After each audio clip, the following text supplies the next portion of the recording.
Do you also want to live in a dingy castle on the moors? Do you generally hate modern home decor? Well, have I got the video for you.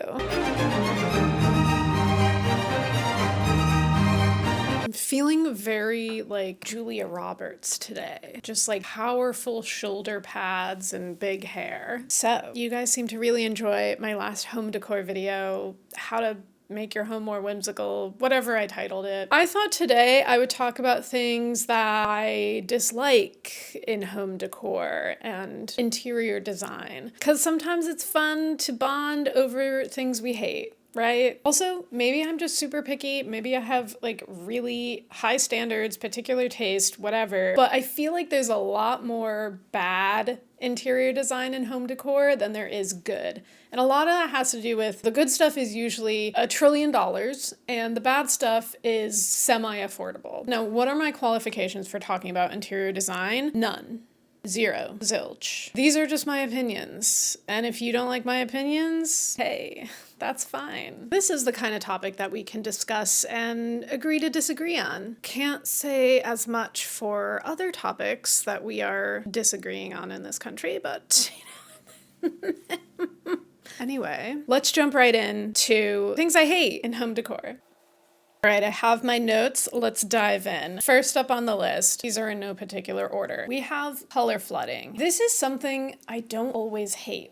It can be good. If you're not familiar with color flooding, and I don't know if it's a new thing, but it feels like a newer-ish design choice that people have been making. It's where you paint everything in the room the same color. Probably not the floor, but typically you do all the trim, the walls, and even the ceiling all the same color. It can be really cool. It can work depending on the type of room, the color, type of architecture of the room. I think for a smaller space, it works. Like if you did this in a bathroom or a walk-in closet or a pantry or something like that, a hallway. I'm not as big of a fan of it in like a living room or a main space, main bedroom. It almost feels a little amateur to me in a way. Also, if I say something really mean, just know that I bought a IKEA TV stand dresser thing and painted it like a teal turquoise color. I've made my mistakes in life, okay? I am not immune to bad design choices. And that's kind of how I learned what works and what does not work. The next thing on my list is scalloped furniture, and this feels like something that I should like. When I initially see things with a little scallop edge, I think, oh, cute. But then I think about it in my space, and not so much cute. I think this would work in a nursery, a kid's room. I think if you have a really cutesy decor style, this could work for you. And overall, I think a scalloped edge is kind of giving, you know, when you would go into a store like a Forever 21, H&M, you would see a cute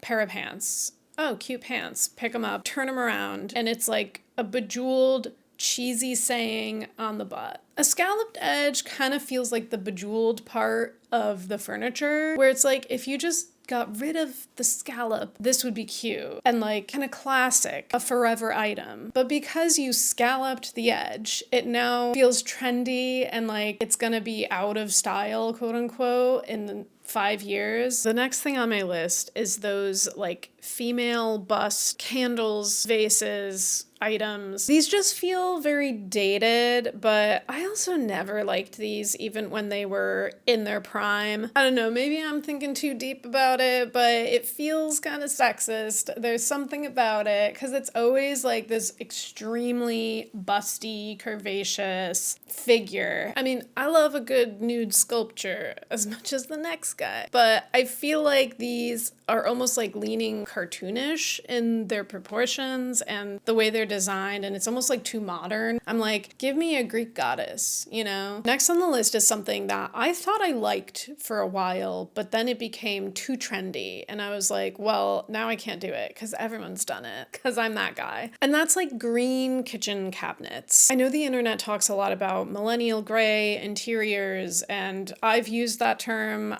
It's just an easy term to use. People know know exactly what you're talking about. I will say the millennial gray that we think of, I think is more of a landlord special. It's a house flipper special, as opposed to necessarily being a representation of like millennials buying their first home and turning it into like a gray, boring box. I think the sage green kitchen cabinets are more of an accurate representation of like a millennial design choice. And I still kind of like it.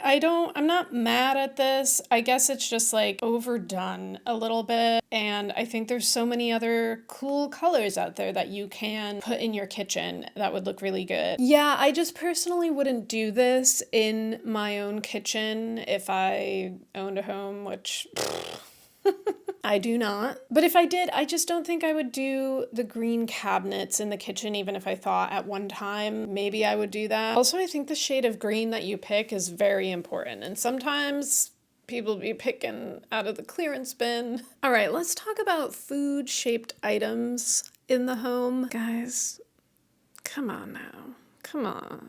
Let's not do that. Is there a time and place?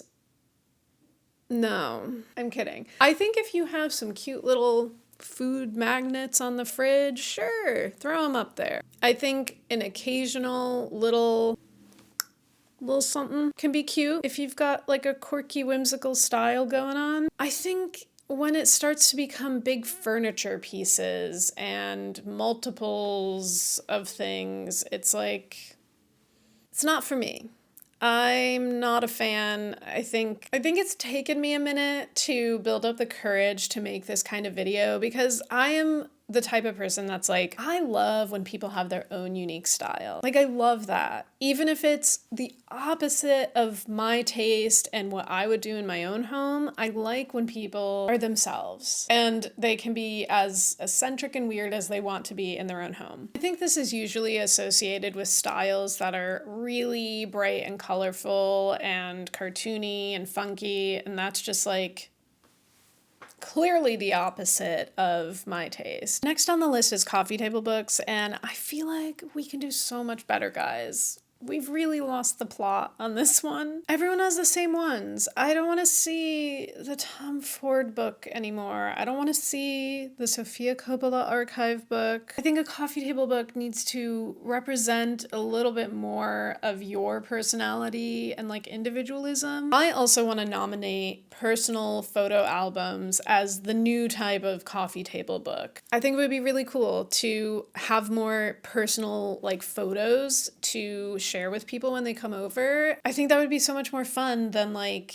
flipping through a book I've already seen before. This next one is something I think we can all agree on, and that is taking a beautiful historical home, even if it needs some TLC, and flipping it into a modern gray box. Like it makes me want to cry, honestly. It's really heartbreaking to see some of these house flips. One of the most infamous house flips as of late was the Home Alone house. They gutted her, sucked all the life out, and just left this like cold, sterile, white, gray, black interior. It's unforgivable. It's so bad. It used to be so warm and cozy and inviting looking, and you know, if they wanted to update things a bit, that's fine. This isn't an update, okay? This is taking a house, a home, and turning it into like a lab. Oh my god, the more I look through the pictures, the more upset I get. I am fuming right now. It's so sterile, it's uncomfortable, it's cold. I can't pinpoint the type of person that lives here because there's no personality. Like, there's no sign of life. A home is supposed to have life.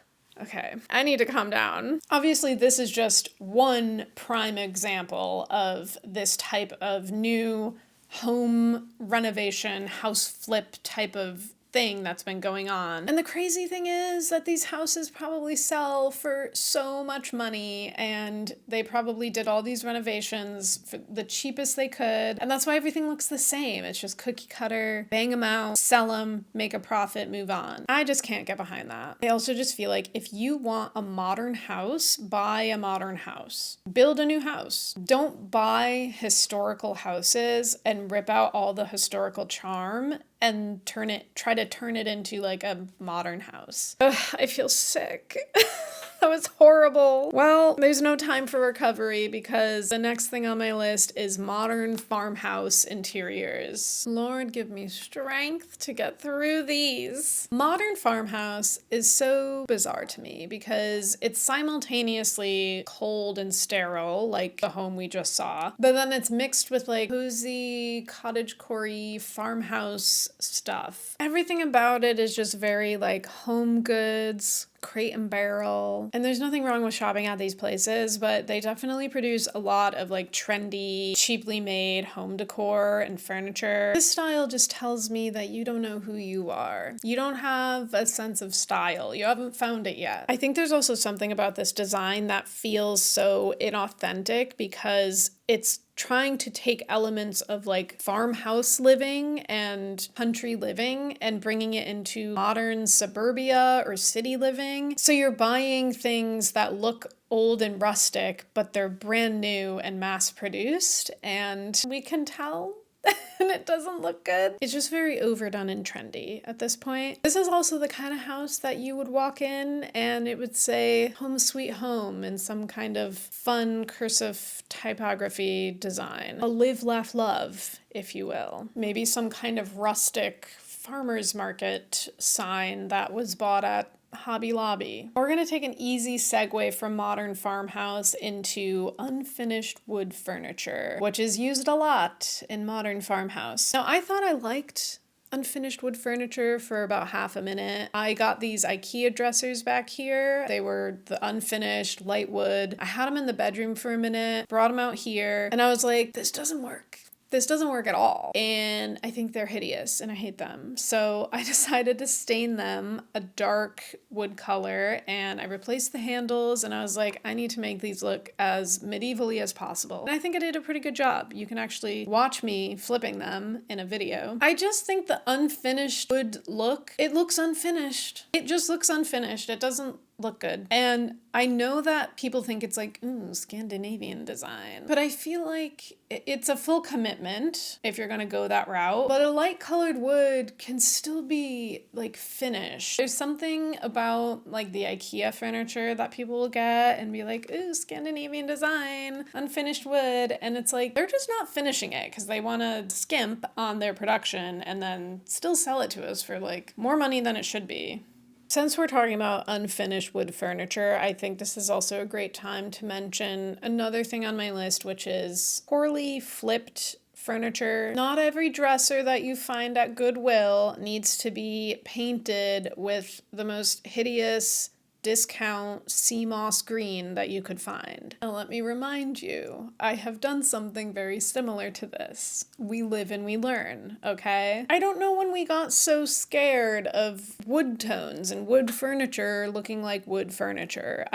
You can sand it down, you can stain it, you can refinish it, and I think that looks so much more classy and expensive. Some of my favorite videos on TikTok are people finding these painted furniture pieces and saving them from the paint, but it looks like such a process. There's some kind of like paint stripper thing that you have to like slop on there and let it sit, and then all the paint kind of like bubbles up and then they like scrape it off. It kind of looks satisfying, but a lot of work. I wish I could do stuff like that. I don't have a garage. I live in a Brooklyn apartment. Absolutely no way I can do that. Okay, I know we've been in the world of like modern farmhouse decor for a minute, but we're gonna stay here for a minute longer, okay? Hang with me. Sliding barn doors. These could be nice if you're in a renovated barn. If you're in a modern apartment and you're like, hey, you know what would be cool? I'm gonna stop you right there. Because again, it doesn't fit. You're trying to take something that's supposed to be rustic and in a rustic space and buy it new and put it into a modern space. And I just don't think that works. I just really don't see a good use for a sliding barn door. I think if you have a room that you kind of want to separate, but you don't want to put in a whole door, I think a curtain would be better. I think, dare I say, a beaded curtain would be better. I just don't think the sliding barn door with all the hardware over top, it just doesn't it doesn't look good. This next thing is for all you book lovers out there, which, by the way, I've been reading Wuthering Heights. Love it. Absolutely love it. And to be honest, controversial opinion, I'm excited about the new movie coming out. I know it's not going to be anything like the book, but for its own thing, its own separate thing, I'm excited. Anyway, home decor things you shouldn't do with your books is color coding them. That could be like actually by color or like facing them out so that it's just the pages. So everything is like a beige. Guys, what are we doing? What are we doing? You can't even see what book you're grabbing. It's gonna take you half an hour to find that book that your friend wanted to borrow. Like, I get it. I get it. I get what we're trying to do here. I just think a chicly cluttered bookshelf is so much better. I just think a bookshelf looks good. It doesn't matter if they're all mixed up and like colors are everywhere and it's not beige. I just really think that looks so much better. I also really like being able to see all of the books that I have, and it reminds me the ones that I still need to read. It reminds me of the ones that I did read and really like. All right, friends, the last thing on my list of home decor trends that I hate is multi-purpose furniture. Now, it pains me a little bit to have to put this on the list, but it is necessary. I live in a one-bedroom apartment. Multi-purpose furniture is like sometimes needed, sometimes very much necessary. And I think it can be done in a cute way. It's not always bad. There's some really cool old furniture, antique furniture that was like multifunctional. But I think a lot of the modern stuff, like having visible USB plug-in stuff on your couch or your desk or like your coffee table, that to me is like some of the worst design choices ever. Is it convenient? Sure, yeah. I'm just like, I will gladly find a wall socket somewhere to plug in if I can just have a nice normal coffee table, you know? Well, friends, we made it. We made it out of my rantings and ravings. Let me know your thoughts and opinions on these things. If you disagree with me, that is totally fine. Remember, these are just my opinions. My opinion shouldn't matter that much to you. If you did enjoy this video, I would super duper appreciate it if you gave it a thumbs up, left a comment, subscribed perhaps. If you want to find me on other parts of the internet, I'm usually lurking on Instagram, TikTok. I have music on all major music platforms, and I will see you guys in the next video. Bye!